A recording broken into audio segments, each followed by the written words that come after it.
A certain sum of money becomes 2.25 times of itself in 2 years, then find the rate of interest if compound annually. ठीक है, कोई सम है वो 2.25 हो जाता है, मतलब जो अमाउंट है वो प्रिंसिपल का 2.25 टाइम्स हो जाता है। अब डायरेक्ट देखो अमाउंट क्या है, P into 1 plus r by 100 to the power T.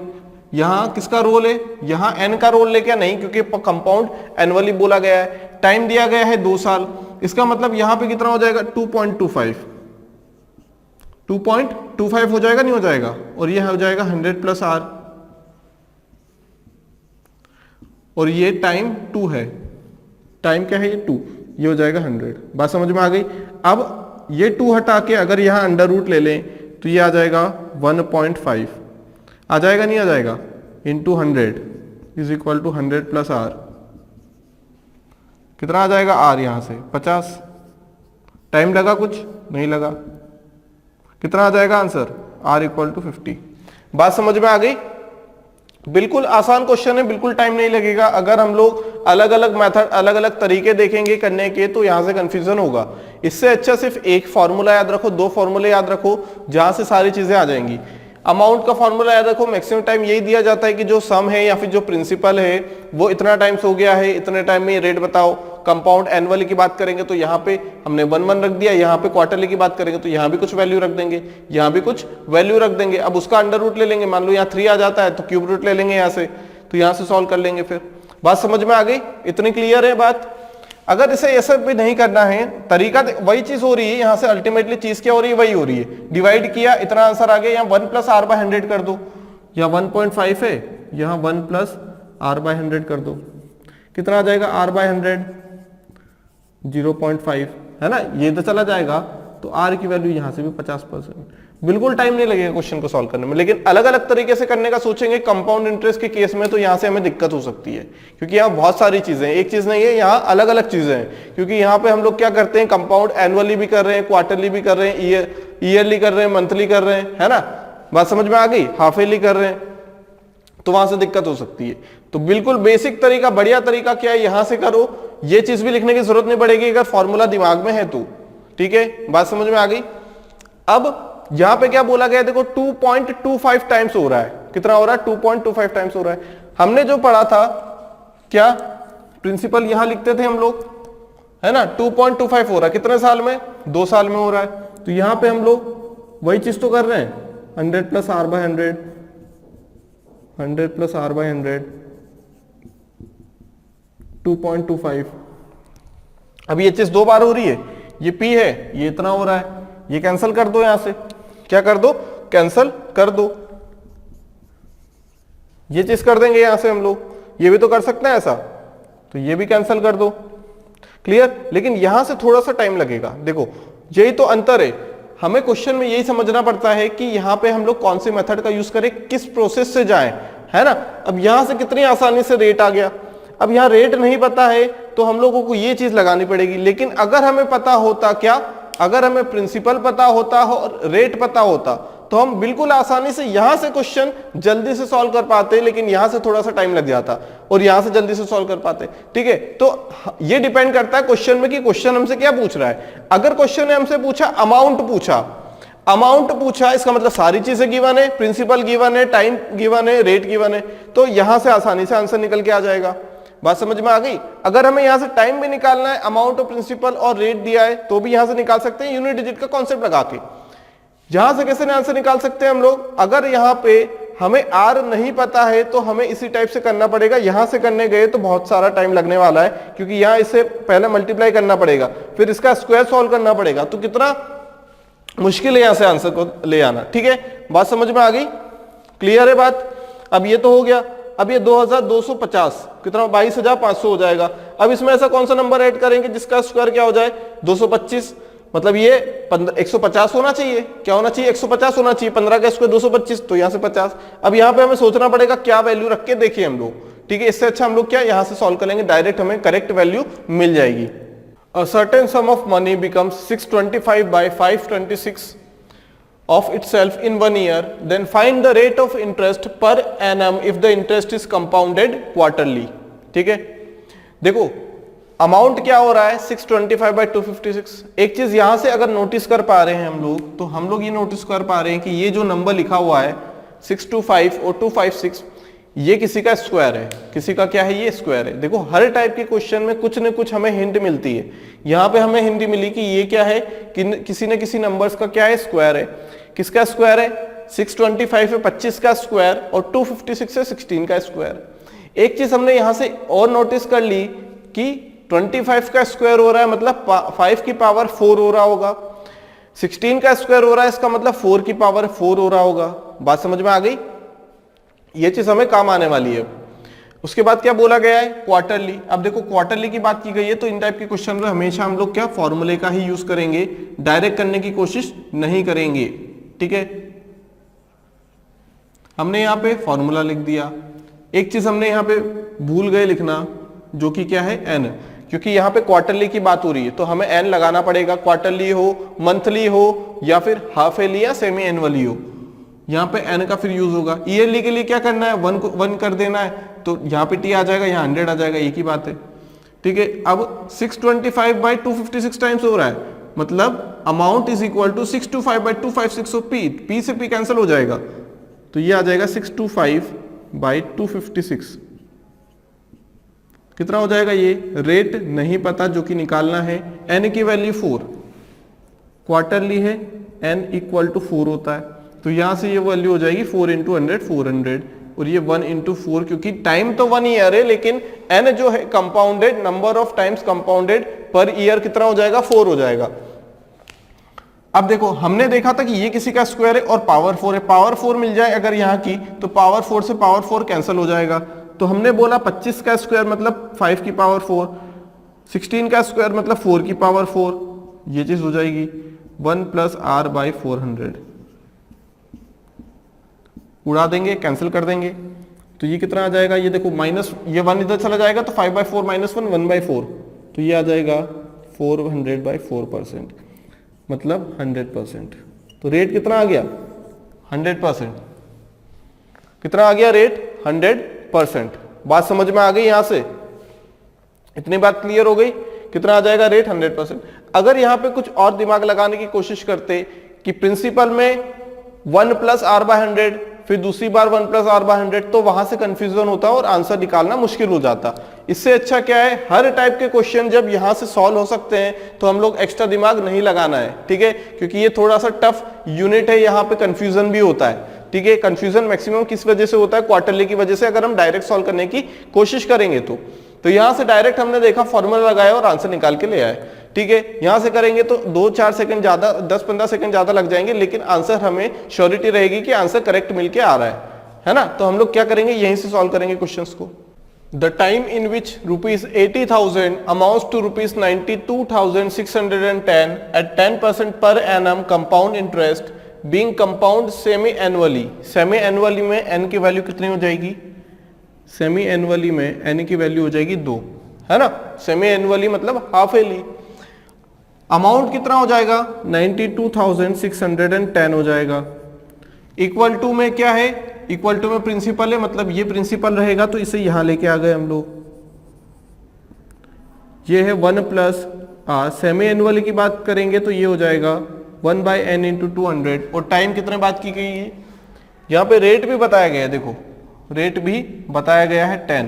अब पूछा क्या गया है, टाइम पूछा गया है, तो ये टाइम है और ये 2 है। बात समझ में आ गई।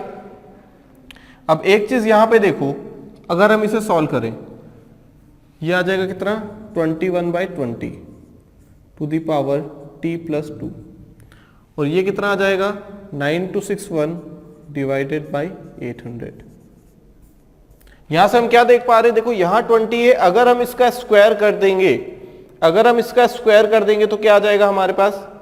एक काम करते हैं, इसे 0 को कैंसिल नहीं करते हैं, क्योंकि क्यूब हो जाएगा, फिर हमारे लिए फायदा है। हमने कैंसिल आउट नहीं किया। देखो कभी कभी कैंसिल आउट करना जरूरी नहीं होता है ना। अगर हमें यहां से आंसर मिलेगा तो हम यहीं से आंसर निकाल के लेके आएंगे, क्योंकि यहां पे 800 हमें दिख पा रहा है, 800 और एक साइड है 20, एक साइड 20 है, एक साइड है 800, तो क्या हम ऐसा कुछ बना सकते हैं कि 20 का स्क्वायर कर दें या 20 का क्यूब कर दें तो हमारे पास ये नंबर बन सकता है? हाँ बन सकता है, लेकिन अगर यहाँ 800 हो जाता तो 20 का स्क्वायर हो जाता 400, 400 का स्क्वायर हो जाता 8000। बात समझ में आ रही है? मतलब 20 इंटू 20 कितना हो जाता है? 8000, लेकिन यहाँ 800। अगर कैंसिल कर दिया होता तो 800 बनता, लेकिन यहाँ पे कितना बन पा रहा है? 8000 बन रहा है। बात समझ में आ गई? क्लियर है? अब देखो, अब क्या करेंगे, यहां से हमने देखा कि इसे जीरो, मतलब ये इसका क्यूब रहा होगा। क्या रहा होगा? क्यूब रहा होगा कहीं ना कहीं। बात समझ में आ गई? ये कितने जीरो है? 4 जीरो है। कितना है? 4 जीरो है। हमने 3 लिख लिए थे, ठीक है, कोई दिक्कत नहीं है। कैंसिल कर दो, अब कैंसिल कर दो। हमें 3 जीरो चाहिए, हमें मिल रहा है, अगर 3 जीरो कैंसिल करने के बाद मिल रहा तो कैंसिल कर देंगे हम लोग। हमने यहाँ पे 4 जीरो, हमने 3 लिख लिए थे, कोई दिक्कत वाली बात नहीं है, ठीक है, कैंसिल कर दो। ठीक है, अब यहां से 9261 है। अब इसका क्यूब हो सकता है क्या? हाँ हो रहा होगा, तभी तो हमारे पास इस टाइप से आंसर निकल के आएगा। हो ही रहा होगा, है ना? मतलब अगर 21 का क्यूब कर दें, मतलब 441 इंटू 21 कर दें, तो देखो कितना आ जाएगा? 441, ये हो जाएगा 882, ये आ जाएगा 162, 9261 हो रहा है, देखो स्क्वायर हो रहा होगा, मतलब ये 21/20 का स्क्वायर हो रहा होगा, और ये 21/20 है। इतनी बात क्लियर हो गई? यहां से ये मल्टीप्लाई बाय 2 है, मतलब बेस से में पावर ऐड हो सकती है, तो यहां से टाइम आ जाएगा 1 ईयर। कितना आ जाएगा टाइम? 1 ईयर। बात समझ में आ गई? कितना हो जाएगा? ये 21/20 हो जाएगा। सेमी एनुअली की बात की गई है तो n बराबर 2 हो जाएगा, या 200 हो गया 21 तो ये 2t हो जाएगा, और ये क्या क्यूब हो जाएगा? ये तो ये 21/20 का क्यूब है ना, ये तो 3/2 आ जाएगा, 3/2 आ जाएगा, मतलब 1/2 आ जाएगा आंसर। बात समझ में आ गई? क्लियर है? बिल्कुल इसी टाइप से क्वेश्चन को सॉल्व करना है। यहाँ पे अमाउंट है, प्रिंसिपल है, यहाँ पे 1 + r/100 n की वैल्यू रखेंगे, क्योंकि यहाँ पे सेमी एनुअली की बात की गई है। तो यहाँ से हमने देखा कि ये किसी का स्क्वायर या क्यूब बन सकता है, किसी से भी समझ में आ जाए। नीचे से समझ में आया तो हमने नीचे से देख लिया कि हाँ ये हो सकता है, फिर हमने चेक कर लिया। ऊपर से समझ में आए तो ऊपर से कर लेंगे हम लोग चेक। बात समझ में आ रही है? अब बोला क्या गया है, देखो, a sum of money that yield compound interest of ₹420 during the second year at 5% per annum is. दूसरे साल में उसने कितना कंपाउंड इंटरेस्ट बना के दिया हमें? 420 रुपए का। कितने का? 420 रुपए का। मान लो हमारे पास क्या मान ले हम लोग, सम ऑफ मनी पूछा, मतलब प्रिंसिपल पूछा उसने, किस सम को हम करें। अगर 5% के इससे करेंगे तो ये कितना हो जाएगा? ये हो जाएगा 105/100। कितना हो जाएगा? ये तो फर्स्ट ईयर की बात हो गई। किसकी बात हो गई? ये फर्स्ट ईयर की बात हो गई। सेकेंड ईयर की बात कर ले हम लोग, सेकेंड ईयर की बात कर लें, कितना हो जाएगा? फिर इस पे हम लोग लगा देंगे 105/100 इंटू 105/100। बात समझ में आ रही है? 5% हो रहा है ना, तो पहले प्रिंसिपल था, फिर उस पे 105/100 कितना हो जाएगा? ये 105p/100 हो जाएगा। फिर इसके लिए क्या हो जाएगा? इसके लिए हो जाएगा p इंटू 105/100 प्रिंसिपल हो जाएगा। इसके लिए प्रिंसिपल ये था, तो अमाउंट ये आया। अब ये वाला अमाउंट प्रिंसिपल बन जाएगा सेकेंड ईयर के लिए, उसमें हमने 105/100 कर दिया, क्योंकि प्रिंसिपल जो अमाउंट होता है उसी के ऊपर वापस से हम लोग क्या चढ़ा देते हैं? इंटरेस्ट चढ़ा देंगे हम लोग 5% का। अब इन दोनों का जो डिफरेंस दिया गया है,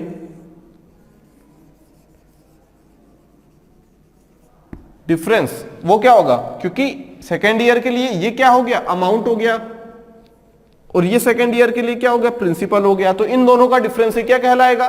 कंपाउंड इंटरेस्ट कहलाएगा। सेकेंड ईयर के लिए बात की गई है ना, तो ये तो कहलाएगा CI। इसमें से इसे माइनस कर देंगे, मतलब p इंटू 105/100 कॉमन निकालेंगे। क्या निकाल लेंगे? दोनों में कॉमन, इसमें से इसे माइनस कर देंगे, फिर बचेगा 105/100 माइनस 1। तो ये जो आंसर आएगा हमारे पास वो कितना आएगा? 420 रुपए। ये दिया हुआ है। सेकेंड ईयर का इंटरेस्ट, कंपाउंड इंटरेस्ट पता है, तो कंपाउंड इंटरेस्ट क्या होगा सेकेंड ईयर का? Amount minus p। तो p इसके लिए जो फर्स्ट ईयर का अमाउंट है वो इसके लिए प्रिंसिपल बन जाएगा। ये बात हमेशा याद रखनी है, ठीक है। कितना हो जाएगा आंसर देखो, ये तो हो जाएगा 4 टाइम्स, तो P बराबर 400 तो आ गया। अब इनटू ये 100 भी आ जाएगा यहाँ से और डिवाइडेड बाय 5 आ जाएगा। क्यों? क्योंकि यहाँ पे एलसीएम लेंगे, ये नीचे आएगा, ये ऊपर चला जाएगा, ये आ जाएगा 80, तो प्रिंसिपल आ जाएगा 8000 रुपए। क्या आ जाएगा? Principal 8000 rupees. बिल्कुल बात समझ में आ गई यहां से कैसे करना है। बिल्कुल फॉर्मूले पे चलेंगे हम लोग, फॉर्मूले पे अगर ये, लेकिन इस केस में फॉर्मूले पे चलते तो टाइम लग जाता हमें, है ना। क्या लग जाता? टाइम लग जाता। इसलिए हमने यहां से कर लिया। क्लियरली पता लग रहा है कि इंटरेस्ट के ऊपर इंटरेस्ट देना है हमें तो, और डिफरेंस निकाल लेंगे तो पी की वैल्यू निकल के आ जाएगी। कितना आ जाएगा? P equal to 8000।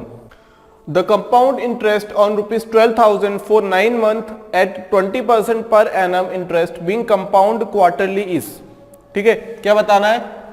Compound interest बताना है। क्या बताना है? Compound interest. क्या करें? अमाउंट निकाल लें। क्या करें? अमाउंट निकाल लेते। एक काम करते हैं, हमेशा अमाउंट वाले से ही करो, बाद में माइनस कर दो। यहां पे अमाउंट वाले में माइनस करेंगे या फिर हम लोग क्या करें, बाद में माइनस करें, बात तो एक ही है, माइनस तो करना पड़ेगा। इससे अच्छा पहले अमाउंट निकाल लें हम लोग। अमाउंट क्या होगा? किस पे? 12,000 रुपए की बात कर रहा है ये।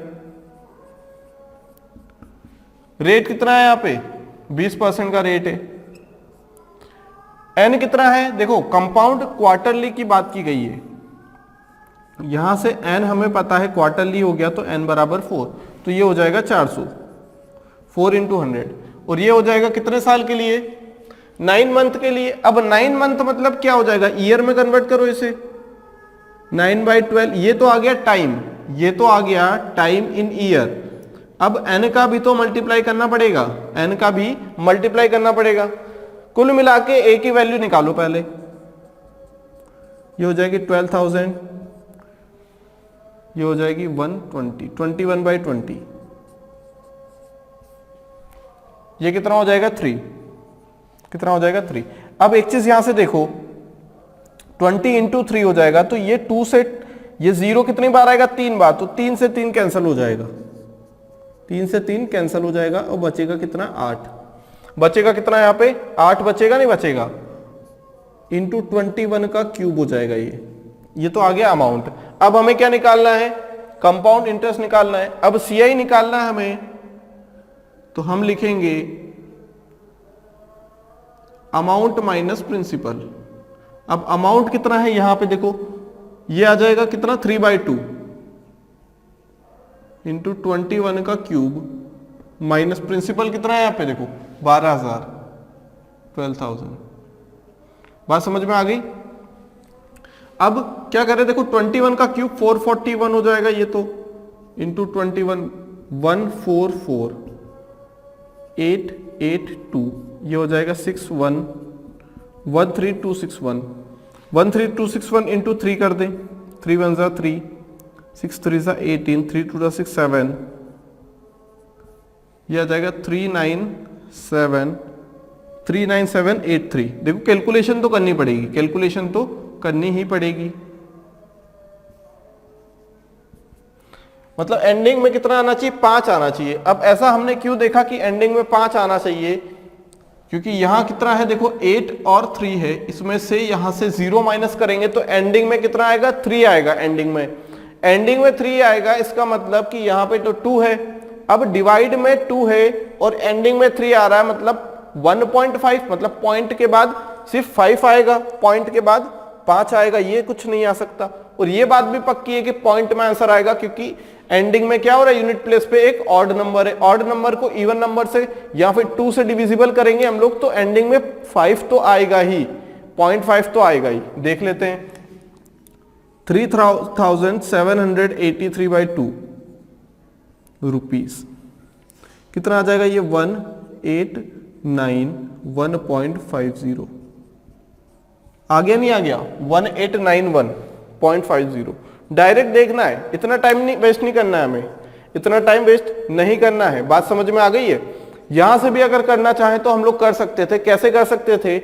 यहां भी हमने देखा कि देखो एंडिंग में 1 है, 1 इंटू 1 हर बार क्यूब हो रहा है, 1 इंटू 1 1 ही हो जाएगा, फिर से 1 करेंगे तो 1 हो जाएगा। मतलब 21 के क्यूब में यूनिट डिजिट क्या आ रही है? 1 आ रही है। देखो 1 आ रही है, अब इसमें 3 का मल्टीप्लाई करेंगे, इसमें जो 3 का मल्टीप्लाई करेंगे अगर हम, तो कितना आ जाएगा, एंडिंग में 3 आ जाएगा। अब एंडिंग में 3 आ जाएगा, लेकिन इसका मल्टीप्लाई करेंगे तो एंडिंग में 0 आ रहा है, एंडिंग में क्या आ रहा है, 0, तो एंडिंग में तो 3 रहेगा, यूनिट डिजिट तो दोनों के डिफरेंस में 3 आएगी। अब 3/2 करेंगे तो एंडिंग में 5 आना चाहिए और पॉइंट में भी आना चाहिए, तो 0.50। इतना सॉल्व करने की जरूरत नहीं है। बात समझ में आ गई? तो आंसर क्या आ जाएगा, 1891.50। A sum of money invested at compound interest amount to rupees 800 in 3 years and 840 in 4 years. The rate of interest per annum is, rate हमें बताना है, क्या बताना है, रेट बताना है। अब जिस रेट से प्रिंसिपल 1 साल के बाद कुछ अमाउंट हुआ होगा, वो दूसरे साल के लिए क्या होगा, प्रिंसिपल रहा होगा। अब वो जो अमाउंट आएगा वो तीसरे साल के लिए क्या रहेगा, प्रिंसिपल रहा होगा। बात समझ में आ गई? मतलब सक्सेसिव चल रहे हैं हम लोग, क्या चल रहे हैं, सक्सेसिव चलते जा रहे हैं एक के बाद एक। मतलब इसका मतलब क्या है कि ये 800 जो अमाउंट है, अमाउंट कितना हो रहा है, 800। कंपाउंड इंटरेस्ट की बात नहीं की गई है, पिछले वाले क्वेश्चन में कंपाउंड इंटरेस्ट की बात की गई थी एक बार, तब हमने डिफरेंस लिया था। जब 5% का इंक्रीमेंट हो रहा था तब हमने क्या किया था, डिफरेंस लिया था। लेकिन यहाँ पे डिफरेंस नहीं भी लेंगे तो हमारा आंसर आसानी से निकल के आएगा। क्यों आएगा? क्योंकि यहाँ हो रही है अमाउंट की बात। किसकी बात हो रही है, अमाउंट की। तो यहाँ डिफरेंस लेने की कोई जरूरत नहीं है, यहाँ पे अमाउंट की बात हो रही है। मतलब कि हमारे पास मान लो कोई रुपीस होगी, देखो समझने का तरीका कुछ अलग रहेगा यहाँ पे, लेकिन जो आंसर आएगा ना बिल्कुल आसानी से आ जाएगा। कैसे? देखो आंसर अगर लेके आना है तो कोई बड़ी बात नहीं है। यहाँ पे हो क्या रहा है, 800 रुपए से 1 साल में 840 रुपए हो रहा है। 8% पर एनम से कितना परसेंट इंक्रीमेंट हो रहा है, ये ऐसा हो गया ना, ये सीपी हो गया, एसपी हो गया, परसेंटेज चेंज निकालना है या फिर रेट निकल जाएगा। मतलब 800 में कुछ रुपए इंक्रीमेंट हुआ होगा, कुछ परसेंट इंक्रीमेंट हुआ होगा तो 840 हो गया। ठीक है, तो परसेंटेज चेंज अगर निकालेंगे तो क्या आ जाएगा, 840 माइनस 800। इसका मतलब यहां से क्या निकाला हमने, 800 के ऊपर कितना परसेंट इंक्रीमेंट हुआ है, कितना परसेंट इंक्रीमेंट हुआ है। ये क्या है, हमारे यहां कंपाउंड इंटरेस्ट भी शामिल है, कंपाउंड इंटरेस्ट भी शामिल है पहले वाला, और प्रिंसिपल तो है ही। यहां पे कितना आ जाएगा, ये 100% हो जाएगा। ठीक है, कितना आ जाएगा, ये 40/800, 100 कितना आ जाएगा, ये 5%। कितना आ जाएगा आंसर, 5%। कुछ नहीं करना था, बस देखना था इंक्रीमेंट कितने का हो रहा है। इंक्रीमेंट क्यों देखा हमने यहाँ पे, क्योंकि 800 में क्या क्या चीजें इंक्लूड है, प्रिंसिपल भी इंक्लूड है, उसमें कंपाउंड इंटरेस्ट के ऊपर लगने वाला इंटरेस्ट भी इंक्लूड है। मतलब एक समय वैल्यू 800 रही थी इसी के ऊपर, क्योंकि हम लोग सक्सेसिव की बात करते हैं, किसकी बात करते हैं, सक्सेसिव की बात करते हैं। तो एक समय 3 साल के बाद, 3 साल में वो वैल्यू 800 हो गई, तो 800 रुपए के ऊपर भी तो R% लग रहा होगा। मतलब क्या हो रहा है, ये जो 800 है हमारे पास, इसमें R% इंक्रीमेंट हो रहा है, R% इंक्रीमेंट हो रहा है, और वो वैल्यू हो कितनी जा रही है, 840 रुपए। कितनी हो जा रही है, 840 रुपए। बात समझ में आ रही है? यहां से भी करके देख लो कितना आ जाएगा, यहां से 21/20, ये -1 हो जाएगा, ये R/100 हो जाएगा। ये कितना आ जाएगा, R इक्वल टू ये हो जाएगा 100, क्योंकि यहाँ 21 माइनस 21 हो जाएगा, 1 × 100 ये आ जाएगा, यहां से भी आ जाएगा 5%। बात समझ में आ गई? मतलब 800 के ऊपर कितना इंक्रीमेंट हो रहा है, 8% का इंक्रीमेंट हो रहा है, तो वो वैल्यू दे रहा है हमें 840। अमाउंट टू बिकम्स, मतलब इतना हो रहा है ना। सीआई की कोई बात नहीं की गई है। पहले वाले क्वेश्चन में ध्यान से समझना कि सीआई की बात की गई थी कि 2 साल के बाद और उसके पहले का जो सीआई है, दूसरे साल में जो सीआई रहेगा उसकी वैल्यू दी गई थी, उसकी वैल्यू दी गई थी, और हमें कुछ आंसर पूछा गया था, तो वहां हमने डिफरेंस लिया था। वहां हमने क्या लिया था, डिफरेंस। प्रिंसिपल पूछा गया था शायद, तो वहां हमने क्या लिया था, डिफरेंस लिया था, जो कि 8000 रुपए आया था। बात समझ में आ रही है? तो उस केस में हमने डिफरेंस क्यों लिया था, क्योंकि वहां पे एक चीज हो रही थी कि वहां पे हमें डिफरेंस ही पता लगाना था, क्योंकि वहां सीआई की बात हो रही है, यहां अमाउंट की बात हो रही है, जो एक्चुअल अमाउंट ऑलरेडी हमारे पास है उसकी बात हो रही है। इंक्रीमेंट डिक्रीमेंट की बात होती तब कुछ कंडीशन अलग होती, लेकिन यहां पे तो सिंपल सी भाषा में बोला गया है कि 800 रुपए कितने हैं, 3 साल के बाद, 3 साल में 800 रुपए हो रहे हैं। ये 3 साल कंप्लीट हो गए, 3 साल कंप्लीट होते ही ये बन गया अमाउंट 3 साल के बाद। लेकिन यही अमाउंट प्रिंसिपल हो जाएगा चौथे साल के लिए। चौथा साल का अमाउंट निकालेंगे तो अमाउंट होगा P × 1 + RT/100, है ना, 1 + RT/100। अब यहां पे क्या हो रहा है कि इसके लिए क्या है, यहाँ पे क्या चीज हो जाएगी, ये जो 800 लिखा हुआ ये उसके लिए प्रिंसिपल हो जाएगा, फिर यहाँ अमाउंट आ जाएगा। इसका मतलब किस रेट से हम इंक्रीमेंट करें कि 840 आ जाए हमारे पास। हमने बोला 5% की रेट से इंक्रीमेंट करो, ठीक है, कितना आंसर आ जाएगा 5%।